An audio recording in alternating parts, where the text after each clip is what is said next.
Good morning, everyone. So everyone's talking about the latest news. The President Biden announced that he's dropping out of the race. Well, this week's Torah portion is also about a leader who his time has come to transition. And that is none other than the great Moshe Rabbeinu. God tells him the time has come for you to pass away and you can no longer lead the Jewish people. And it's time to appoint a new leader who will take the Jewish people into the promised land. And Moses prays to God, and this is his final request. He says, Yifkod Hashem Elokei Haruchot, may the God who is the God of the spirits of all flesh appoint a new leader for the Jewish people who will take them out and bring them in, and so that the Jewish people should not be like flock, like sheep without a shepherd. And our rabbis say you could learn three things from Moses and his prayer to God and what real leadership is all about. You see, Moses wasn't thinking about himself at the end of his life. He was thinking about his sheep, his flock. He wanted that the Jewish people should have a shepherd to carry them beyond into the promised land. And there are three lessons we can learn from Moses. The first one is that he says, the God who is the God of the spirits of all flesh. And our rabbis say, what does that mean? And what Moses was saying to God was, you know that no two people are alike. Every individual has their unique personality, their own spirit, their own soul. And the first criteria of a great leader is that they have to understand the nature of each person.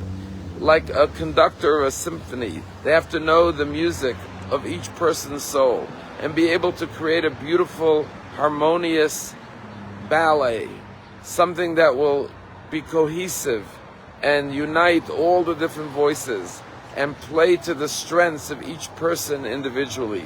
That's the first requirement of a leader.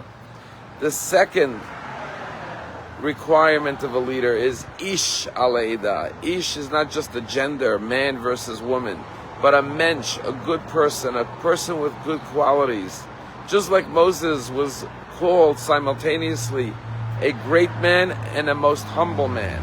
A person who could be great but humble at the same time. Be an ish, be a man, be a good human being. And finally, the third criteria that he says is one who will go out before them and bring them in.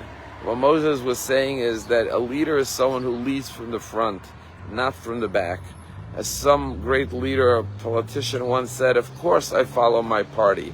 After all, I'm the leader. A leader is not someone who follows the party or the polls, but a leader is someone who has vision and leads from the front, and others follow them because of their leadership. And these are the three criteria that Moses was looking for in the next leader of the Jewish nation. Yesterday there was a speaker here in one of the communities. Her name is Jen Early. Her son, Binyamin Early, 21 years old, fell in battle in Gaza on November 18th.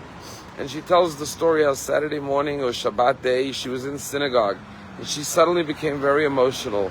She started to cry uncontrollably, and she had to leave the synagogue and go home. And even when she came home, she couldn't stop crying. And throughout the lunch, she was very emotional. And that afternoon, 4 o'clock, there was a knock on the door. The army came to tell her that her son had died. And she said, what time did he die? What time did this battle take place? And they said somewhere between 9:30 and 10 o'clock, the exact time that she was in synagogue and was overcome with emotion. She was so close to her synagogue, to her son, Binyamin. And she tells the story how Binyamin was never a student who was able to do well in school. He was not asked, he was kicked out of 6 different schools. He was always in trouble, always causing problems. Until one day he came home and he said to his mother, Ima, I found a teacher who believes in me as much as you do. And from 6th grade on, his whole life changed. He became an extraordinary young man. And he had vision and goals and worked hard to achieve great things in his life. And she said that one of her favorite memories of Binyamin was that 2 years ago, when he was 19, they ran the Jerusalem Marathon together. And as they were going up the steep hill, She couldn't keep up with her 19-year-old son. And suddenly she felt his hand on her back, supporting her, helping her, pushing her up the hill. And she said to her son, Binyamin, don't wait for me, you just go ahead. And he said, no, Ima, I don't want to go ahead of you, I want to go with you. And Jen Early said, sometimes when I cry and I feel like I'm climbing a steep hill and it's really difficult, I feel his hand on my back, pushing me up the hill, saying, Ima, I am with you. I am going with you. Don't fear. That's what leadership is.